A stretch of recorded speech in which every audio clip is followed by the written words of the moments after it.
जब हम इस नए साल का अत्यंत मंगलमय शुभारंभ करते हैं तो हमारी जीवन की राहें अपार समृद्धि, अटूट खुशी, उत्तम स्वास्थ्य और लंबी उम्र से सदैव भरी रहे और ईश्वर की वो पावन और दिव्य कृपा दृष्टि हम सभी पर निरंतर बरसती रहे। खुले मृत्यु के साथ इस बार हमारे उपदेश सप्ताह का विवरण है। नियम संबंधी निर्णय। सर्वशक्तिमान परमेश्वर पिता ने हमारे लिए जीवन के सत्य मार्ग को किस प्रकार से निश्चित और निर्धारित किया है, आइए हम उनके पवित्र और अनमोल वचनों के माध्यम से गहराई से इस विषय पर मनन करें। इसलिए बाइबल एक मिशन का उपहार है। हमारे लिए सप्ताह का हर दिन खास है। गरीब पूजा का दिन सोमवार है और स्वास्थ्य लाभ के लिए प्रार्थना का दिन मंगलवार है। बुधवार को विनती और प्रार्थना का दिन है। गुरुवार को प्रभु के आगमन की तैयारी का दिन है और अंतरात्मा के शुद्धिकरण का दिन है। शुक्रवार उपवास का दिन है और शनिवार क्रूस पर मनन करने का दिन है। आराम का दिन, तैयारी का दिन, अच्छा दिन। इसी तरह भगवान में आशीर्वाद कैसे प्रदान किए, वो बाइबल का दूसरा अध्याय पढ़िए। पहले 3 वचन कहते हैं कि आकाश, पृथ्वी और उनमें मौजूद सभी समूह पूर्ण हो गए। भगवान ने जो कार्य किया था उसे 7वें दिन तक पूरा किया और 7वें दिन में विश्राम किया।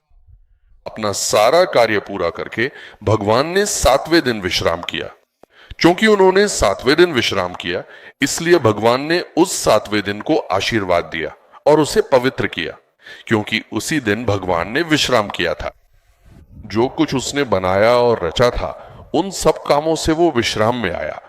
7वें दिन भगवान ने विश्राम किया, यानी उन्होंने अपना कार्य पूरा किया। वचन ये बताता है कि उसने अपना कार्य समाप्त करके संतुष्ट और प्रसन्न हुआ। अगर हम समझें कि भगवान ने सारी पृथ्वी को कैसे प्राप्त किया, हम जो सृष्टि में थोड़े उलझे हुए हैं, अत्यंत महत्वपूर्ण दिव्य गुणों के साथ हमें इस संसार में अपना जीवन व्यतीत करना चाहिए। वे दिव्य गुण कुल मिलाकर 3 हैं।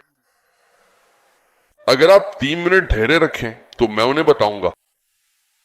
वे तीनों गुण भगवान के पास है। आइए हम खुद से पूछें कि क्या हम भगवान के बच्चे होने के नाते वे गुण रखते हैं। भगवान ने कितनी विशाल सृष्टि रची है और किस तरह उसकी रक्षा कर रहे हैं। एक भी दिन, एक भी क्षण ऐसा नहीं है। सूरज कभी भी उगने में देर नहीं करता। किसी भी क्षण चांद अपनी रोशनी देना नहीं रोकता। एक पल के लिए भी हवा बहना नहीं रुकी है। हजारों वर्षों से भगवान ने जो तय किया है, वो सब कुछ उसी के अनुसार चल रहा है। वे सब कुछ उसी तरह से चल रहे हैं। भगवान ने जैसे भी हो ये सृष्टि बनाई है। आइए हम वचन देखें। नीति वचन 3:19। ज्ञान के द्वारा ज्ञान को समझिए। हमें जो चाहिए वो है ज्ञान।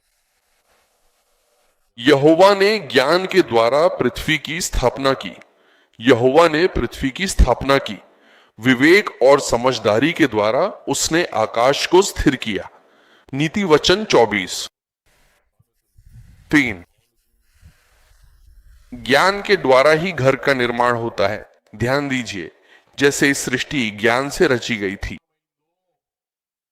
उसी तरह हम सब भी, हम घर के सदस्य हैं, परिवार के लोग। सच्चे ज्ञान और बुद्धिमत्ता से ही एक सुंदर घर बनता है और गहरे विवेक, सूझबूझ तथा सही समझदारी से वो घर अत्यंत मजबूत, अडिग और पूरी तरह स्थिर होता है। यही वो आधार है जिससे घर हमेशा मजबूत, सुरक्षित और लंबे समय तक टिकाऊ रहता है।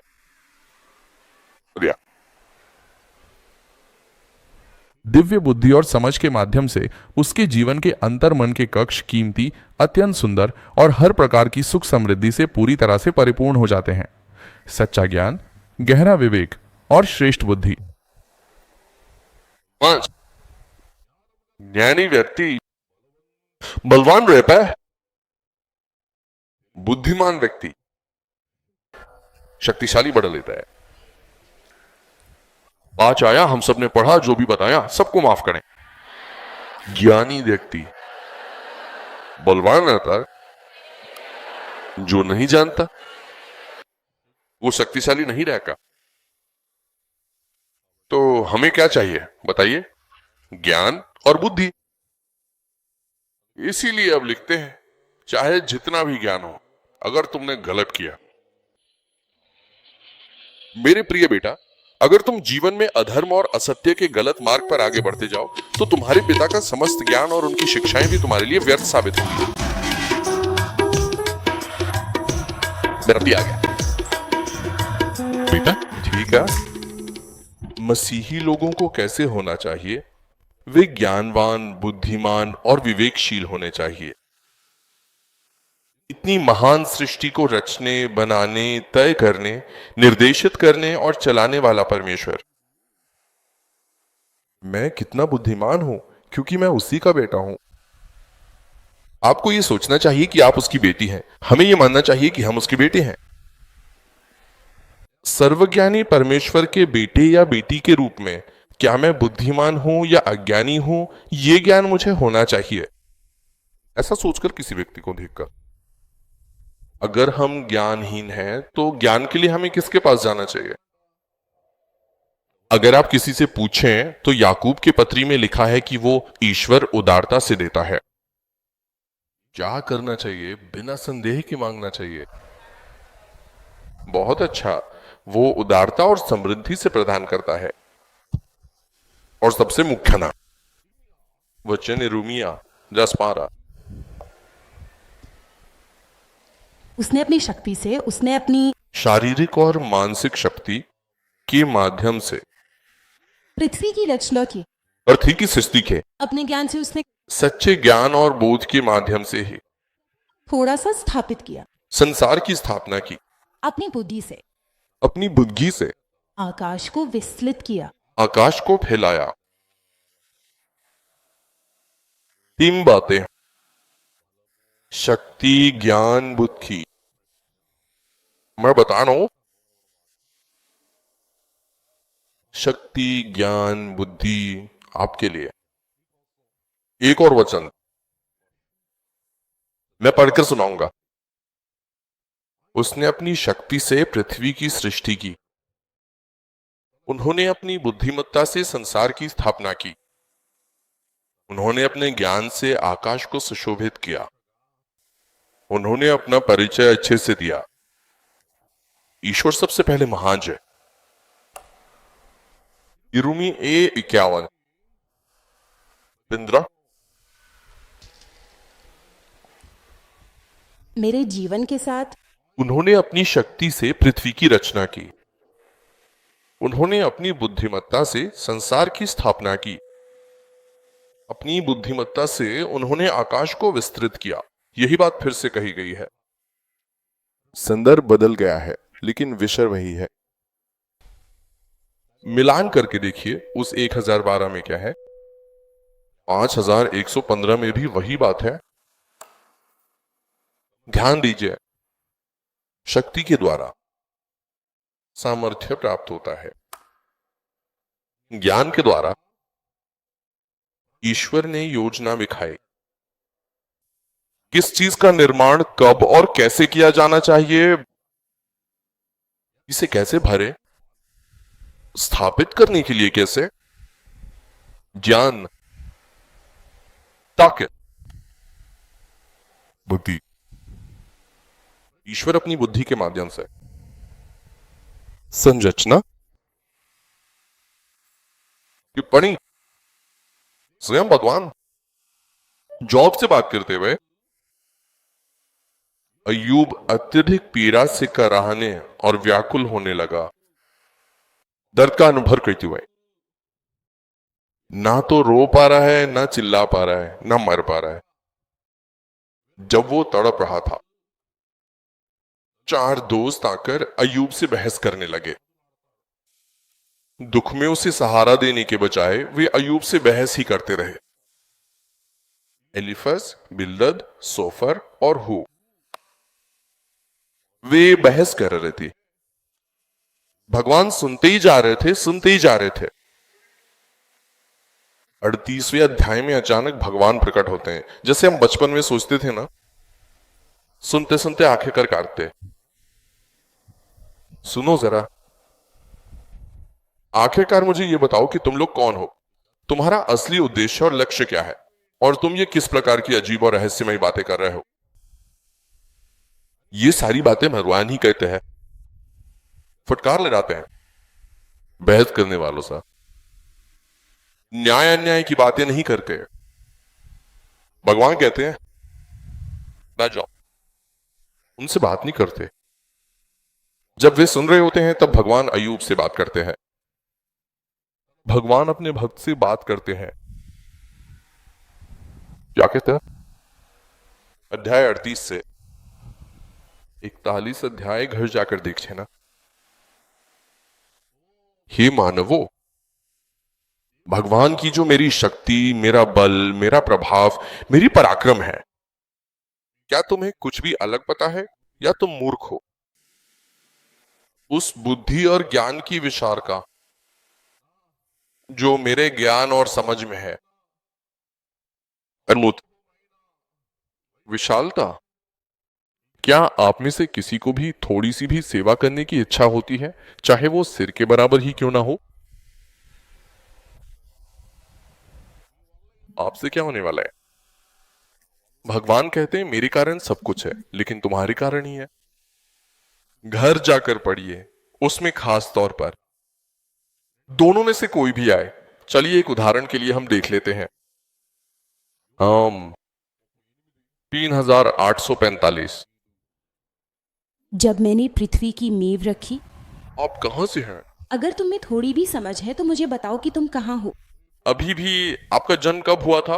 आप किस बारे में बात कर रहे हैं? जब मैंने सृष्टि की नींव रखी और सृष्टि को अस्तित्व में लाया, तब तुम कहां थे?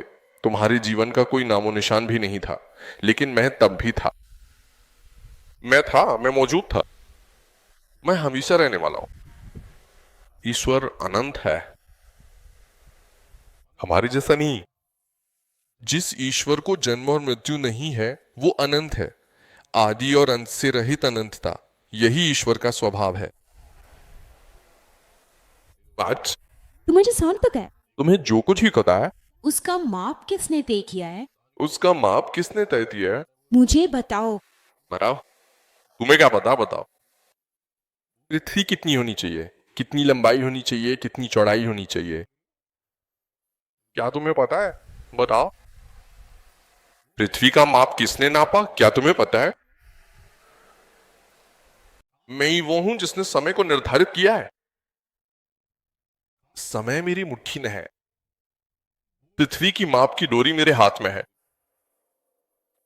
पृथ्वी का समय मेरे अधीन है। पृथ्वी की माप की डोरी, उसकी माप और तुरई की सब्जी, इन सब के बारे में तुम्हें क्या पता है?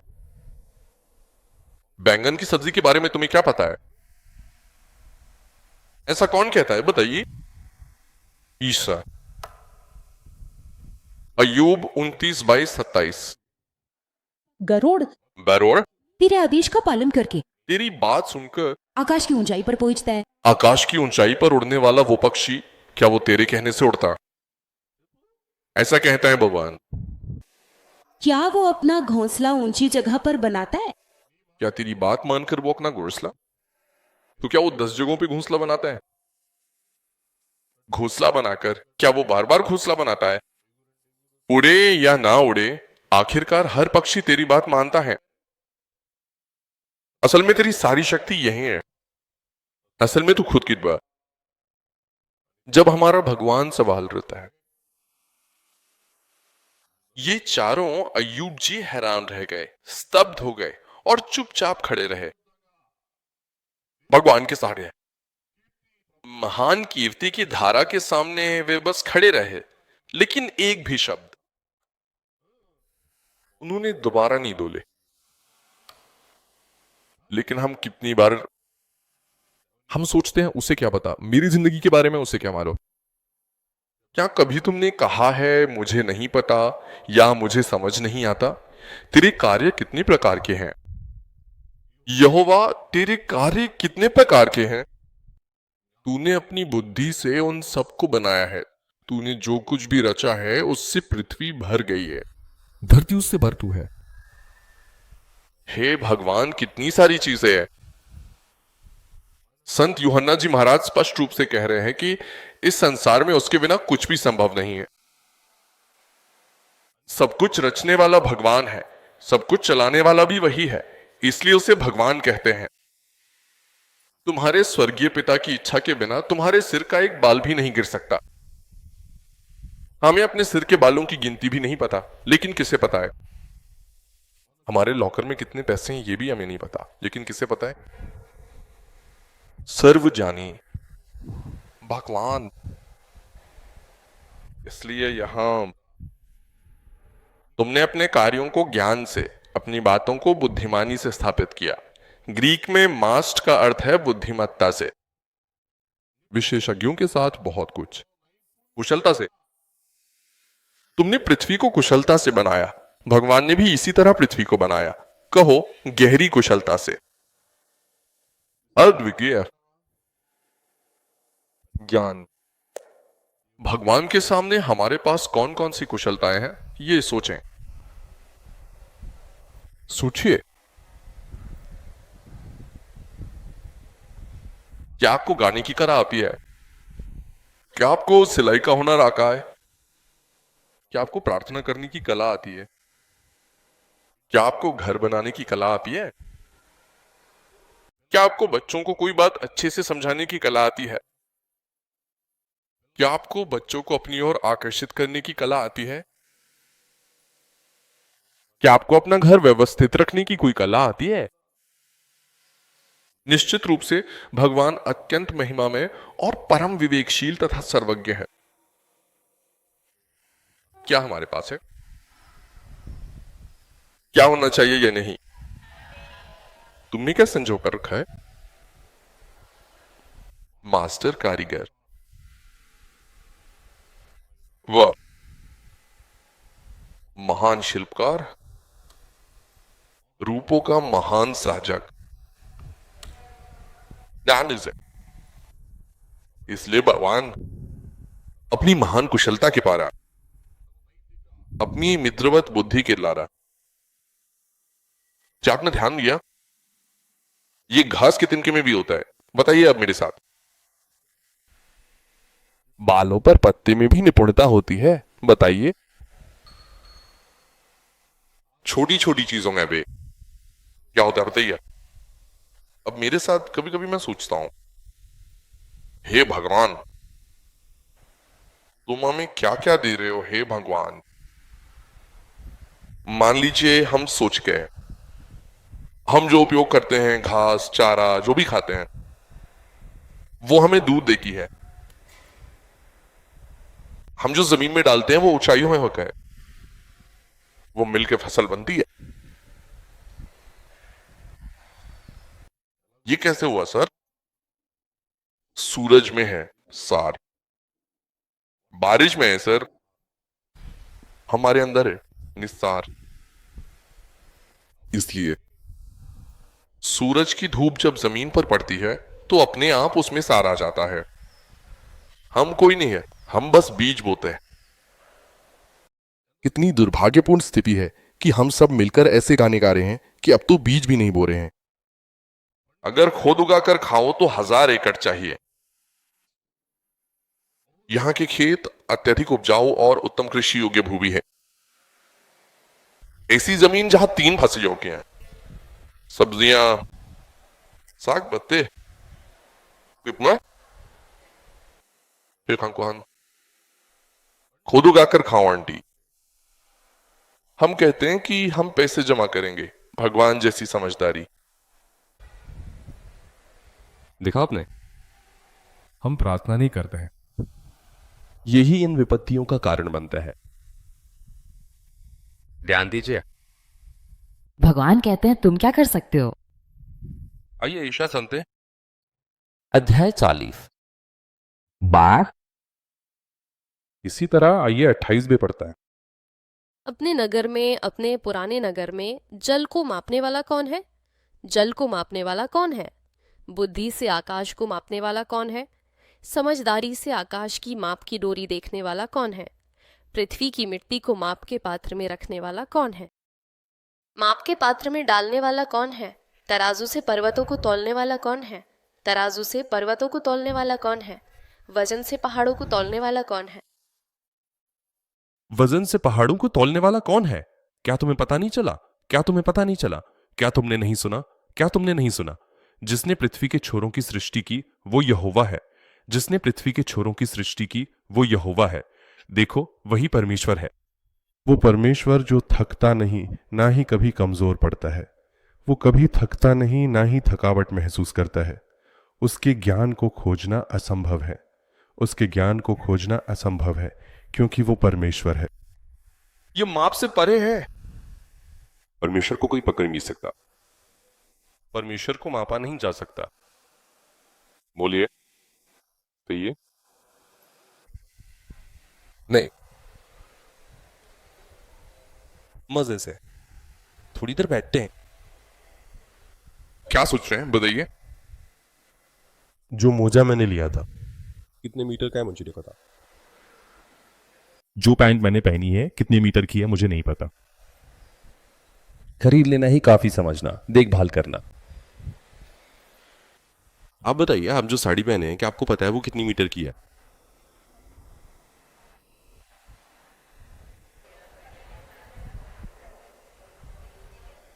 सारा गांधी जय। क्या हमें पता है कि हमारा दिल कितना बड़ा है? अपने घर का माप हमें पता है, रोज वहीं रहते हैं। नहीं पता। ध्यान दिया। एक साड़ी का माप लेने के लिए एक छरी लेके क्या करता? हम भी नहीं कह सकते। थोड़ी देर सोचा। बिलगानी बच्चे, पंजाब के कपड़े पहने हुए बच्चे। यहाँ एक बच्ची है, आओ उधर। यहाँ बच्ची है, आओ उधर। यहाँ एक बच्ची है, आओ उधर। दूसरी बार आ गया, दूसरी बार कहूं। जल्दी आओ।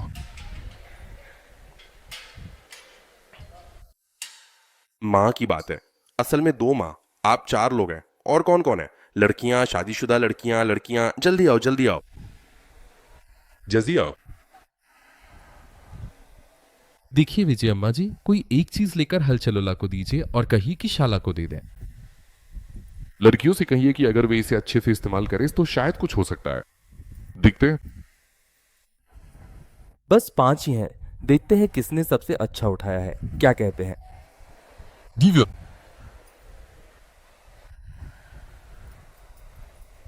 सब कुछ निकालकर अस्त व्यस्त कर दिया। शक्ति और सामर्थ्य या कीर्ति का महिमा गान प्रसाद भुजंगारी को महोदय। कारुण स्तुति चेली। मैं किसी भी समय और कहीं भी सच्चे दिल से हमेशा प्रार्थना और विनती कर सकता हूँ।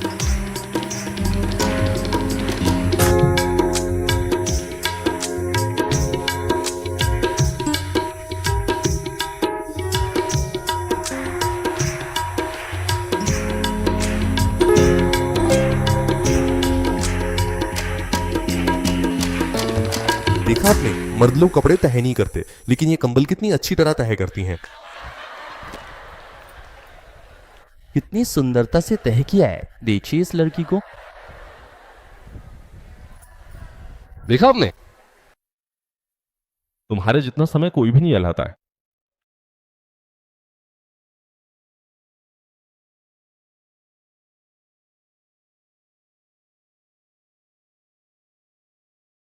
कुशलता, निपुणता,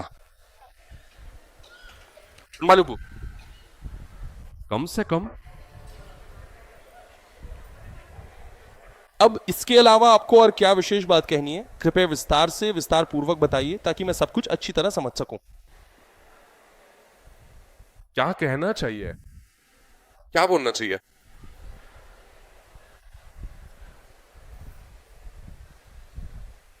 अगर बच्चे ये सब प्रोसेस करने के लिए ले आए तो मेरा दिल प्यार से भर जाता है। अगर बार बार उठाकर रखते हैं तो ये माँ की मूर्तियां नहीं है, ये बच्चे हैं। बार बार उठाते हैं, बार बार घुमाते हैं। समझ नहीं आता कि सिर में क्या चलाना है। बच्चों को कैसे? सीखते नहीं, सिखाने वाले से भी ज्यादा जानते हैं ये लोग। बहुत खुले हुए हैं। देखा आपने, अब इनमें क्या कम हो गया है? विनम्रता, शिष्टाचार, फानदी। हर किसी को क्या बताया? बच्चे तो अहंकार के साथ ही पैदा हो रहे हैं। कितने गरीब हैं। कुशलता भगवान पूछता है। मैं कितना भी कुशल हूं, कितने भी कुशल लोग आपके पास हों, फिर भी विशेषज्ञों को आप ही बताइए कहते हैं। ईसाइयों की तरह हमें शर्मानी चाहिए। कम से कम कंबल ओढ़ने या बदलने का तरीका भी हमारे बच्चे नहीं जानते, तो और क्या कहें। हमारे बच्चों के पास कौन सी विशेषज्ञता है? सरकारी नौकरियां दे दी गई, बस ऐसे ही। क्या 1000 रुपए कमाने हैं? क्या कहा? ये कैसे संभव है? स्वयं परमेश्वर कहते हैं कि मैं अपनी उंगलियों, जान और अपनी असीम मेहनत से इस संपूर्ण सृष्टि और ब्रह्मांड का बारीकी से लेखा जोखा रखता हूं। क्या आपको इस बात का जरा भी अंदाजा है? यही तो चला रहे हैं। इसलिए यीशु मसीह परमेश्वर प्रभु की इस सुंदर सृष्टि में एक सृष्टिकर्ता के रूप में उन्होंने किसी को भी स्पष्ट रूप से बताया है। कुलश्री पत्रिका के पहले अध्याय के 16 से 18 तक जो बातें आई हैं। क्योंकि चाहे वो विशाल स्वर्ग में हो या इस विस्तृत पृथ्वी पर, चाहे वो दिखाई देने वाली भौतिक चीजें हों या फिर पूरी तरह से अदृश्य, चाहे वे ऊंचे सिंहासन हो या शक्तिशाली सरकारें और अधिकार, इस ब्रह्मांड में सब कुछ उसी सर्वशक्तिमान के द्वारा ही बनाया गया है। चाहे वे स्वर्ग के प्रधान हों, पृथ्वी के अधिकारी हों या किसी भी प्रकार की दृश्य और अदृश्य शक्तियां हों, इस संसार की प्रत्येक वस्तु और सब कुछ उसी के द्वारा सृजित किया गया है। वास्तव में सब कुछ हमारे महान प्रभु यीशु मसीह के सामर्थ्य के द्वारा ही अस्तित्व में आया है और सृजित हुआ है। ये पूरी सृष्टि और सब कुछ उसी के पवित्र हाथों के द्वारा और केवल उसी की महिमा और उसी की इच्छा के लिए ही सृजित किया गया है। वो सब चीजों से पहले है, वही सबसे श्रेष्ठ है, वही सबका आधार है, सब कुछ उसी पर टिका हुआ है। संगम या शरीर का भी वही सिर है, उसी को सब में प्रमुखता प्राप्त है, वही आदि है और मृतकों में से उठने वाला पहला है। ध्यान दीजिए, इसलिए ईश्वर शक्तिशाली देवता है। मेरा विश्वास वैसे ही किया जाएगा। ज्ञान के देवता। चलिए 3 चीजों का परीक्षण करते हैं। कृपया मुझे बताएं। बल लो। ज्ञान, प्रज्ञा। तो हमें बताइए कि हम सभी को क्या चाहिए। पहली 2 चीजें ज्ञान है और तीसरी विशेषज्ञता है। ईश्वर ने इसे बनाया है, सृष्टि ही इसका आधार है। अब हम समय में और आगे बढ़ते हैं। ईश्वर हमारे सीमित ज्ञान के अनुसार 1 आधे घंटे के समय में है। सृष्टि को कितनी खूबसूरती से ईश्वर ने बनाया है। सब कुछ बहुत अच्छे से व्यवस्थित किया है। आइए हम ज्ञान लड़ाते हैं। अब मैं बाइबल के शब्द जल्दी जल्दी आपके सामने रख रहा हूं। देखिए, उत्पत्ति 1:3 से 5 पढ़ लीजिए जल्दी से सब लोग। जैसे ही ईश्वर ने कहा प्रकाश हो जाए, उसने देखा कि प्रकाश अच्छा है। फिर ईश्वर ने जल्दी से प्रकाश को यहां अंधकार से अलग कर दिया। अब उसने प्रकाश को दिन और अंधकार को रात नाम दिया। इस तरह संध्या हुई और सुबह हुई। बताइए, पहले दिन भगवान ने क्या किया? उसने प्रकाश और अंधकार को अलग किया। अगला? ये अगला, प्रकाश मेरे लिए दिन है। देखा आपने, प्रकाश अलग हो गया और अंधकार अलग हो गया। ये लो चित्र। अल्लाह। दूसरा दिन ईश्वर ने जल के बीच में एक विस्तार बनाया ताकि एक जल दूसरे जल से अलग हो जाए। ईश्वर ने ऐसा कहा। आकाश का विस्तार, जल का विस्तार। फिर से कह रहा हूं, एक बार आकाश का विस्तार। जल का विस्तार नीचे जल और ऊपर आकाश, दोनों अलग अलग हो गए, अलग हो गए। अगला, विशाल नीले आकाश का अनंत विस्तार और बहता हुआ निर्मल जल। अलग कर दो। आकाश ऊपर चला गया, जल नीचे आ गया। विशाल आकाश और गहरे जल दोनों को ही पूरी तरह से एक दूसरे से पृथक कर दिया। सुनहरे दिन और काली रात को भी अलग किया, जैसा कि आप यहां सबसे पहले देख पा रहे हैं। फिर निर्माण करते जा रहे हैं। पहले 3 दिन वे यही कर रहे थे। दिन, रात, आकाश और जल। जल, तीसरा दिन। आकाश और समुद्र के जल को एक ही जगह इकट्ठा किया गया। 6 महीने तक दिखाई नहीं देने वाली जमीन जैसे ही कहा गया वैसे ही, सुनो सुनो सुनो, जल सूख कर जमीन प्रकट हुई। मुझे देखो, एक बार जल 6 महीने बाद फिर से फैल गया।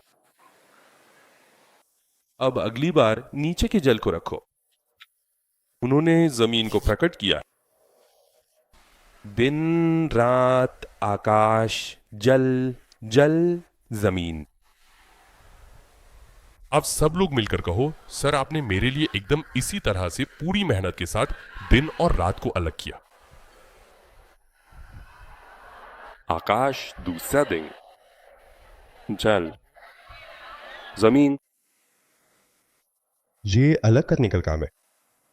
अब निर्माण का काम तीसरे दिन। तीसरे दिन धन्यवाद। तीसरे दिन भगवान ने घास को वेतन दिया और पेड़, धरती पर अपनी जाति के अनुसार पेड़ और पौधे, फल देने वाले वृक्ष, बीज वाले पौधे, सब प्रकार के रंग बिरंगे पौधे बनाए। तीसरे दिन, अगला लें। जमीन पर घास, पेड़ और फलदार वृक्ष। उसने जमीन को बनाया। 6 महीने जन्म लो, बढ़ो बढ़ो बढ़ो।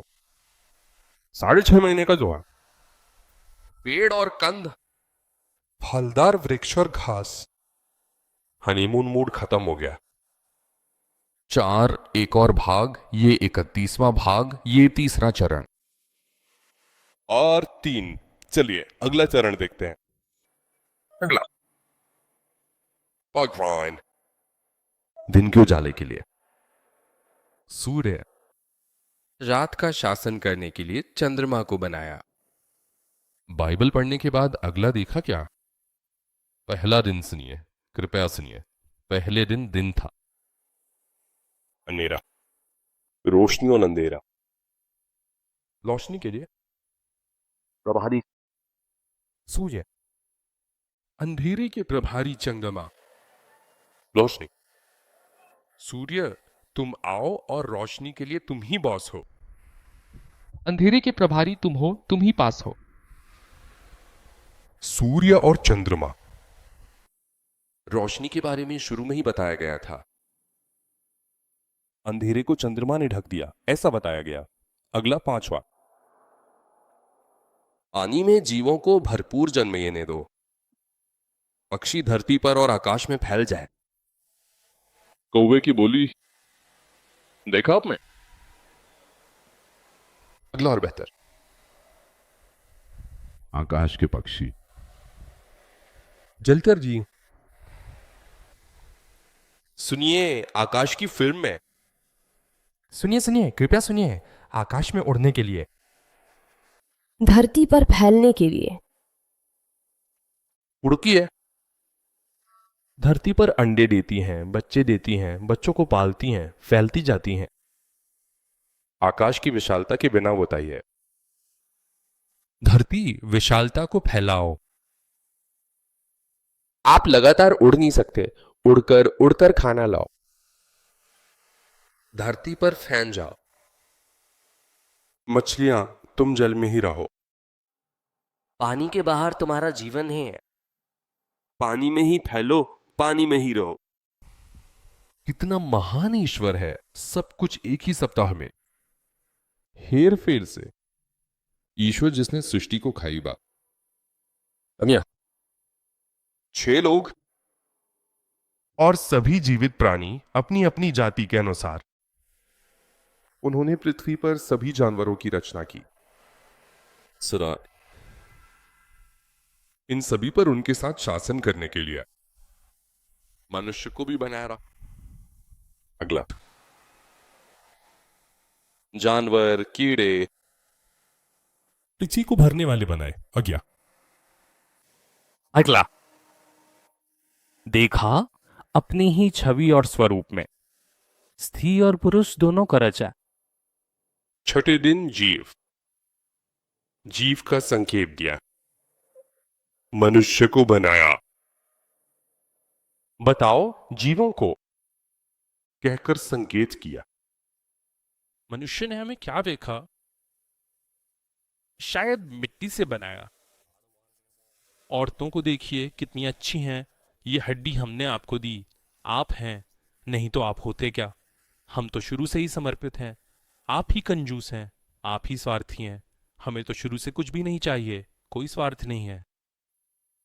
परमेश्वर ने 7वें दिन विश्राम किया, अपना काम पूरा किया और अपना काम करता रहा। अब आइए एक ऐसे छोटे से पहलू पर नजर डालें जो हमारे मानवीय ज्ञान में आया है, ईश्वर। चलिए टहलने चलते हैं। किसने कहा कि?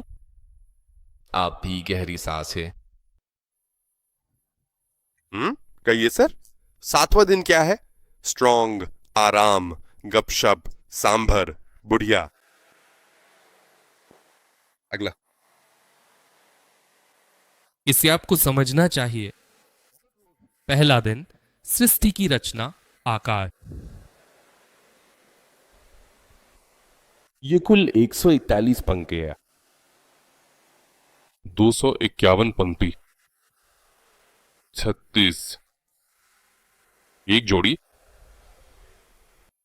कुल 141 जोड़ी मौजूद है। कुल 251 जोड़ियां शामिल है। 361%। पहले दिन भगवान ने प्रकाश और अंधकार को अलग किया। अपूर्णता को पूर्णता और पोषण मिला। प्रकृति दी गई। भारतीय दिवस। प्रकाश के लिए सूर्य और अंधकार के लिए चंद्रमा को रखा। पहले आपने किया, फिर उसमें मौजूद सारी चीजों को मिला दिया। दूसरे दिन जल। आकाश आपने बनाया, आकाश खाली न रहे। आकाश को भरने के लिए भगवान ने पक्षी दिलाए। जल खाली न रहे। भगवान की सृष्टि को और जल को पोषण देने के लिए उन्होंने व्यवस्था की। मछलियां जलचर जीव। ठीक है। उसने नीचे के पानी और जमीन को अलग कर दिया। धरती को भरने के लिए केंचुए, पशुधन और जानवर। आपने अपने आखिरी दिन क्या किया? चलिए थोड़ा विराम लेते हैं और देखते हैं क्या होता है। चलिए आगे बढ़ते हैं महोदय। अगला।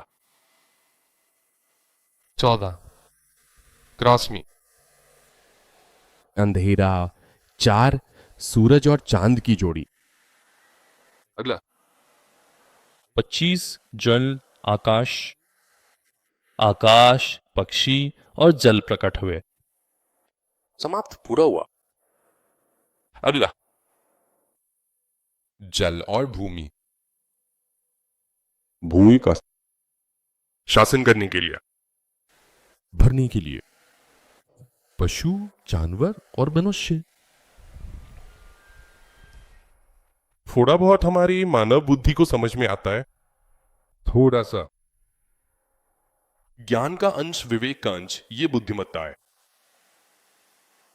समाप्त। बस इतना ही है ना? 7 दिनों की कहानी है, ये एक गीत है। भगवान को कुछ भी बेकार ऐसे। सुनो सुनो सुनो, हमें जो बताया जा रहा है, जो हमें समझना चाहिए, वो क्या है? मैं बिना कुछ किए क्यों हूं, इसका मतलब क्या है? मुझे देखकर आप बिना कुछ किए कैसे रहें? शांति से रहें। 7 दिनों में आपको क्या चाहिए बताइए? शांति। आपको शांति से रहने के लिए हम गुंटूर समाज में भोजन परोस रहे हैं। चलते हुए बता रहा हूं, खाना खाकर घर जाइए। भारत में आराम से। शांति, शांति का मतलब फल खाना नहीं है। विश्राम का मतलब है मन को शांति, शरीर को शांति। धीरे धीरे पूर्ण विराम।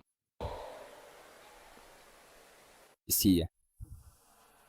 गाड़ी गियर पे चलती है, एक्सीलेटर पे चलती है 6 दिन तक। 7वें दिन न्यूट्रल। गाड़ी स्लो मोड़ना है। ये शरीर के लिए स्वास्थ्यप्रद है। ये भगवान द्वारा निर्धारित और नियोजित रिंग है। मुझे विश्राम या शांति की जरूरत नहीं है। मेरे द्वारा आप सीखें 7वां दिन क्या है हमारे लिए शुरू में प्रभु के अनुसार। वो विश्राम का दिन क्या है उसे पवित्र रूप से मनाने के लिए जिसे आप याद रखते हैं वो भगवान है। सप्ताह किसका मर्माण? भगवान का। अब एक बार मई में सप्ताह ये कैसे बने चलिए हम देखते हैं। अगर आप कैलेंडर देखें, तारीखें जिगजैग न होती हैं, महीने भी जिगजैग में होते हैं, लेकिन क्या नहीं बदलता वो है हफ्ता। ये पूरा सप्ताह ऊपर से लेके नीचे तक बिल्कुल एक समान ही रहता है, क्योंकि भगवान ने 7 दिनों में सृष्टि पूरी की थी, इसलिए तारीखें बदलती रहती हैं, महीनों में भी गड़बड़ होती है। लेकिन रविवार, सोमवार, मंगलवार, बुधवार, गुरुवार और शुक्रवार को मौसम अलग अलग होता है। अभी के लिए बस इतने ही बता दीजिए। 2 मिनट। बदलाव की चाहत। मैं आपको यह भी बताता हूं कि कुछ लोग पागल कैसे हो गए। कुछ बातें मुझे बताओ, इसे बदलने की कोशिश किसी ने कभी नहीं की। मार्सा यहां नहीं है। अब आइए श्लोक को एक बार पढ़ते हैं। पहला भाग 1 है। 14। परमेश्वर, हां, सर्वशक्तिमान परमेश्वर ने ही दिन को दिन से और रात को रात से पूरी तरह अलग किया, जैसे कि आकाश के इस विशाल और अनंत विस्तार में चमकती हुई प्रकाशमान ज्योतियां हों। ठीक है, बिल्कुल ठीक है। वास्तव में वे हमारे लिए महत्वपूर्ण चिन्ह और दिव्य संकेत ही हैं। समयों, वर्षों, दिनों और वर्षों को संकेत देने के लिए होंगे, ऐसा कहा दिया है, मान लेते हैं। बीच में ये लड़का सूर्य है कहते हैं। ये व्यक्ति चंद्रमा है जो मजबूत है। थोड़ा सा खिसका। ये व्यक्ति पृथ्वी है। यही कारण है कि ऐसे पृथ्वी, सूर्य को छोड़ दो, इधर देखने पर तो थी दिन, ये रात है। ऐसी पृथ्वी घूमती रहती है, मैं घुमा रहा हूं, तुम घूमो, तुम बिल्कुल स्थिर हो। क्या सब घूम रहे हैं? गति नहीं है ना। एक दिन बनने के लिए सूर्य के सामने पृथ्वी को क्या करना चाहिए? एक चक्कर लगाना चाहिए। एक चक्कर का मतलब है एक दिन। कैसे? ये पृथ्वी क्या करती है? घूमती है, उसके चारों ओर घूमती है। उसके चारों ओर घूमते घूमते घूमते घूमते आंखें घूम रही हैं, आंखें घूम रही हैं। घूमो घूमो, देखा क्या? हाँ, ऐसे ही। क्या घूमते घूमते थक गए? सुबह उठते ही सिर चकरा जाता है ना? एक बार पूरी तरह घूमने में 24 घंटे लगते हैं। एक बार पृथ्वी सूर्य के चारों ओर घूमे तो 365 दिन लगते हैं। जब इस सड़क पर घूम रहे होते हैं। अगर मान लो थोड़ा पास चलेगी सूरज के,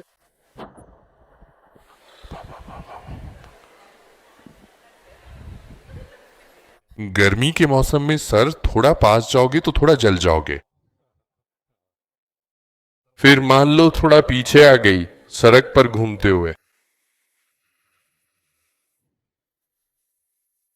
सनी, थोड़ा सा मतलब आपको कैसे समझाऊं मोटी भाषा में।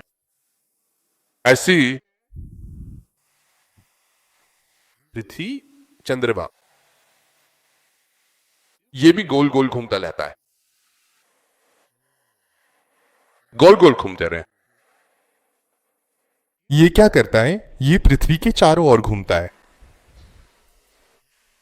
वापस कब? मान लीजिए कि सूर्य चंद्रमा को समझता है, अमावस्या। चलिए एक छोटे से मजाक से शुरुआत करते हैं। जब चंद्रमा पृथ्वी के चारों ओर परिक्रमा करता है, मान लीजिए कि सूर्य छपा हुआ है, पूर्णिमा का चांद है, कुश्ती। जब चंद्रमा पृथ्वी के चारों ओर घूमता रहता है, सूर्य स्वयं प्रकाशित है। चंद्रमा स्वयं प्रकाशित नहीं है। क्या चंद्रमा को चमकने के लिए अकेलापन चाहिए? सूर्य की रोशनी से। इसलिए सूर्य की रोशनी उस पर पड़ती है, हम केवल थोड़ा सा ही देख सकता है। गिरने वाली रोशनी के परावर्तन पर निर्भर करता है, थोड़ा ही दिखाई देता है। तब क्या होता है? आधा चांद, चौथाई चांद। असल में सूर्य स्वयं प्रकाशक है। जब सूर्य को चंद्रमा ढक लेता है, तब क्या होता है? अमावस्या। इसलिए ये चंद्रमा छूटने के लिए है, वापस आ जाता। ये इस चक्कर के लिए है, 29.5 दिन ये पूरा चक्कर लगाता है पृथ्वी के चारों ओर। चंद्रमा को वापस उसी जगह आने में 2 दिन लगते हैं। तुमने 29.5 दिन कैसे करा? अगली बार जब पृथ्वी एक बार उसमें घूमती है, इसे दिन कहते हैं। पृथ्वी आमतौर पे घूमते हैं, जब तक वो सूर्य के चारों ओर घूमकर वापस आता है और जब तक वो फिर से उसी जगह पहुंचता है, तब तक क्या होता है? कैलेंडर में नया दिन आ जाता है, मतलब नया महीना शुरू हो जाता है। नया साल शुरू हो गया। अब नहीं, जब वो आया तब से हम उसे इस्तेमाल कर रहे हैं। रुकिए, निकात ने इसलिए दिन, महीना, साल, ये सब तारों द्वारा तय होते हैं। लेकिन हफ्ता किसने तय किया, निर्धारित किया, नियमित किया? ईश्वर में माइठल। इसलिए है दिन से महीना वही है। बताइए हम क्यों आए? हफ्ता, या फिर बताइए एक बार हफ्ता। इसीलिए बाइबल के सारे त्योहार हफ्ते से जुड़े हैं, चाहे जैसे भी हो। जो लोग हफ्ते को बदलना चाहते थे, आखिर में वे पागल हो गए। इसलिए अगर कोई हफ्ते को बदलना चाहता है तो बताइए भगवान उनके साथ क्या करेंगे? वे उन्हें पागल बना देंगे। एक बात, ये कोई बिल्कुल नई बात नहीं है। आखिर नई मिशन क्यों आनी चाहिए जब चारों ओर इतनी नई चीजें आ रही हैं? आज हमारी सारी मिशनें अत्यंत प्रभावशाली और शानदार तरीके से निरंतर आगे बढ़ रही हैं, जो ऊंचे आसमान के बादलों को छू रही हैं। बगीचे में आकर देखोगे, वो डील कर रहा है। त्योहार में क्या करिए, सभा में क्या कर रहा है, देखिए। नई बात नहीं है तो नई मिशन की जरूरत नहीं। नई बात आ रही है, नई बातें सारी मिशनें देख रही हैं। नई बातों के साथ नई मिशन के कारण सारी मिशनें क्या होंगी बताइए? कह रहे हैं कि ये नया है, बड़ी हो जाएंगी कहते हैं। अच्छा है या नहीं? इन सब का मूल कारण क्या है बताइए? नई बात। तारीख के हिसाब से हफ्ते की बात करें तो हफ्ते में आते हुए 25 रविवार, 26 सोमवार, 27 मंगलवार, कोई भी कुछ भी बोले, क्या फर्क पड़ता है? मत सुनो, ईश्वर का निर्णय ही सत्य है। दिशाओं में जाने से पुरुष, रिश्तेदार, पुरुष, अच्छे लोग, ईश्वर, ठीक है, सच है, चलो देख लेते हैं। धैर्य रखो। भगवान ने हमारे महोत्सवों को भव्य महोत्सव में बदलकर हम सभी को उत्साह, खुशी और ढेरों आशीर्वाद प्रदान किए हैं।